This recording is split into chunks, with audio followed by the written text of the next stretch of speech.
Hello everyone, welcome to Delhi Rouge. Today I'll be reviewing Oytra's L1 series polymer clay in the white and pale lilac colors.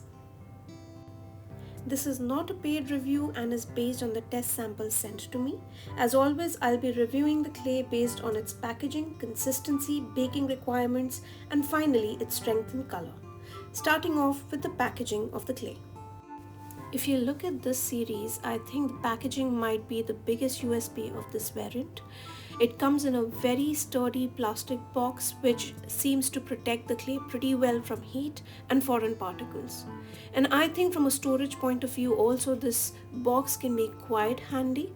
So this will be a big plus for me. It doesn't come with a lot of instructions. I have the pale lilac and the white version with me, the white colors.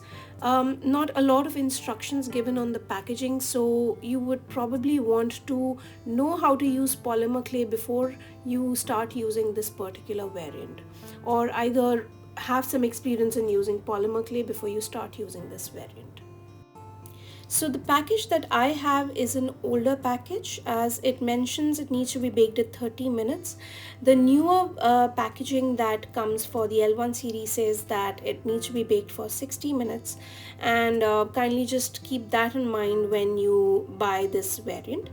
It has a longer bake time. So the temperature remains the same, 130 degrees centigrade, just that you need to bake it for double the time that's mentioned in this video. I will be talking about this little flap thingy on the end as well of the box.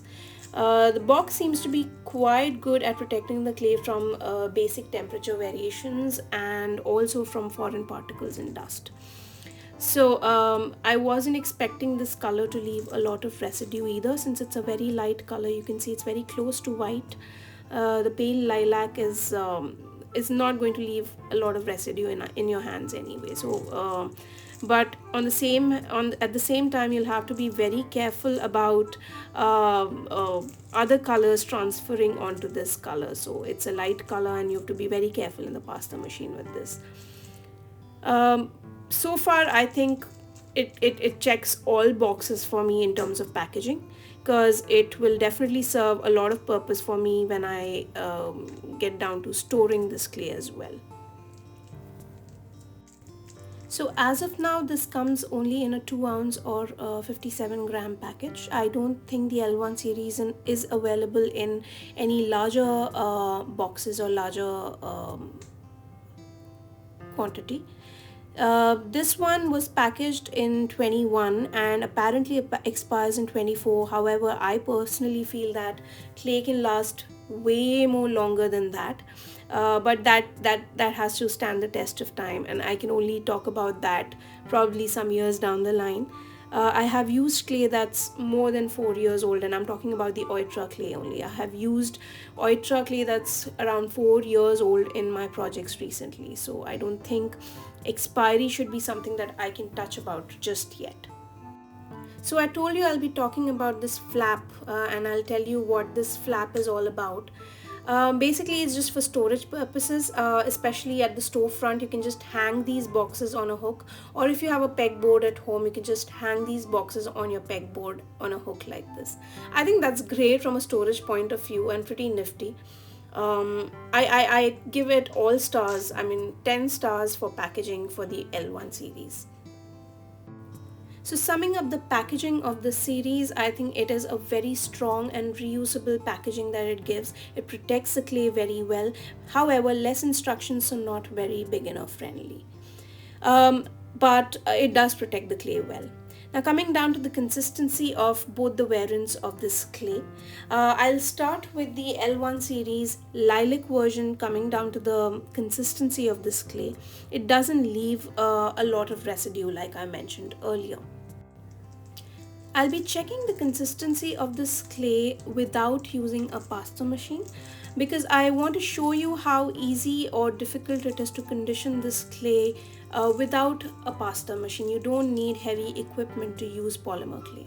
I'll be using this Oytra tissue blade. By the way, it's made of carbon steel and it's a flexible tissue blade, 0.2 mm thickness and 8 inches length, flexible. I think you get a smaller version of this as well. However, I needed a larger one, and pretty flexible if you can see, and it's carbon steel. So I'll be just taking a slice of this clay using a tissue blade, and I'll check how we can condition this without using any expensive equipment to condition the clay. Trust me, you don't always need a pasta machine to condition clay. So the color seems to be pretty consistent on the inside as well. I don't see any weird white patches when I took a slice of it. However, there are a few gaps, so we'll just see if it is too dry or crumbly when it comes to conditioning this clay. So let me just check how this goes in my bare fingers. I'm going to condition it using just the warmth of my fingers, my hands, because that's all you actually need to condition clay. Basically, what conditioning means is to make the clay more pliable.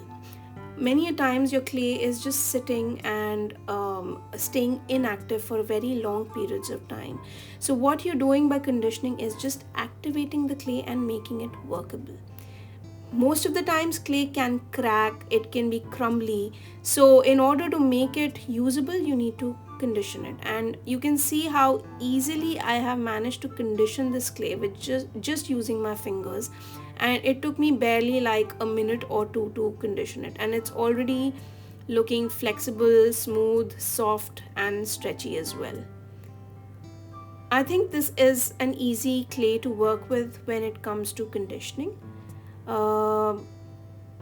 You can just see I have not used any acrylic roller or pasta machine to condition this small piece of clay.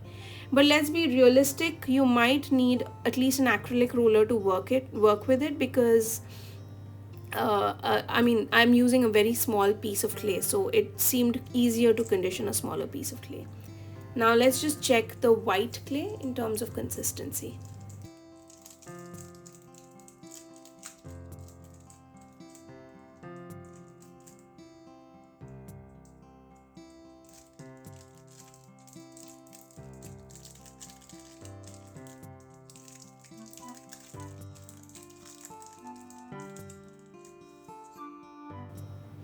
I'll take a very small piece of the white clay as well, and I am expecting a very similar consistency in this as well, because the colors are not very different from each other. Both are lighter colors, and usually lighter colors seem to be less sticky and easier to work with. Okay, I'll just put this rest of my clay back and check the consistency of my tiny piece.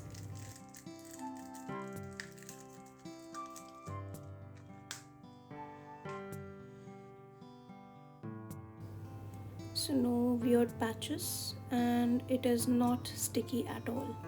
At least in the beginning it's not sticking to my fingers either. So both lilac, the pale lilac and the white, are not very sticky in consistency. They are very, very malleable, easy to condition. You can just see how easy it is to condition it.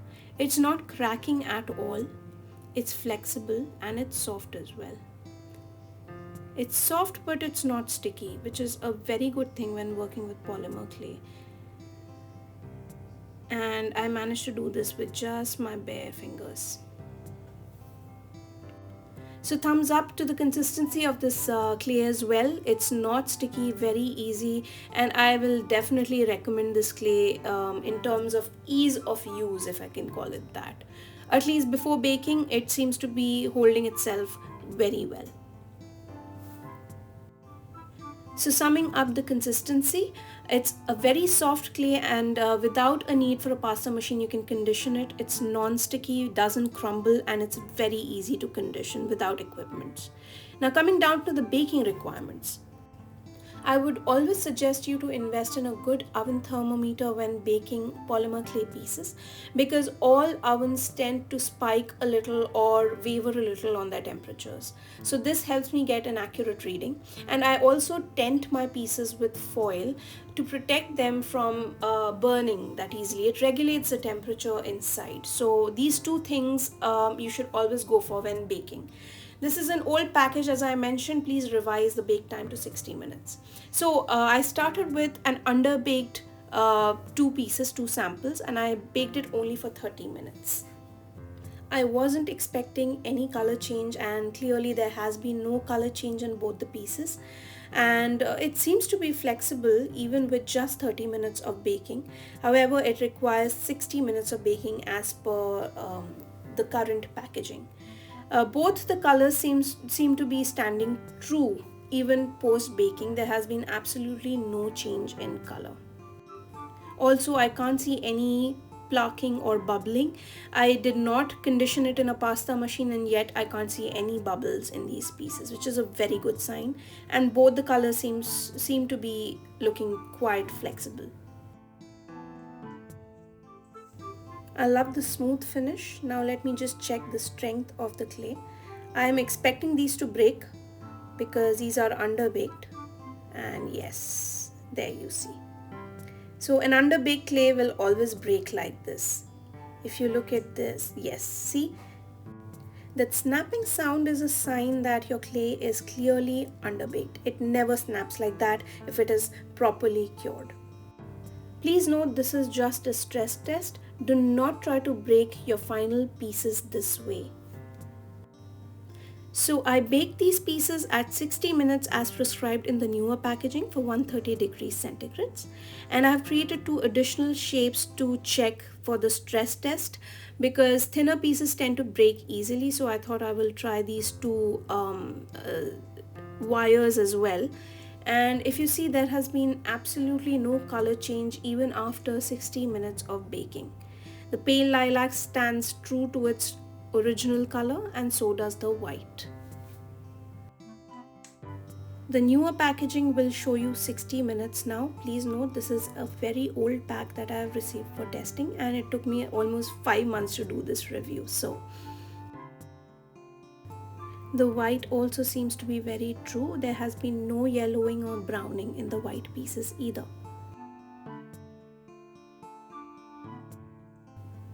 Now let me see if these pieces are strong enough yet with 60 minutes of baking. Ideally they shouldn't be breaking as easily, but yes, it does break. So clearly 60 minutes also might be little less for baking this particular variant. I feel it breaks quite easily even with 60 minutes of bake. Let me try the other shapes. It is quite easy to break these even with 60 minutes of baking.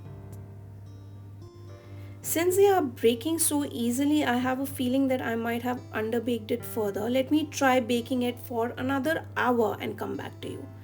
And after 120 minutes of baking, let me check how it has impacted the strength of the clay. No color change yet. These are the same pieces that I baked for another hour. And now I will try to break them and see if it stands my stress test. It does tend to break, but it tends to be slightly more flexible after another hour of baking. So that has definitely made a difference in the strength of this clay. You can see how flexible it has become, but it does break.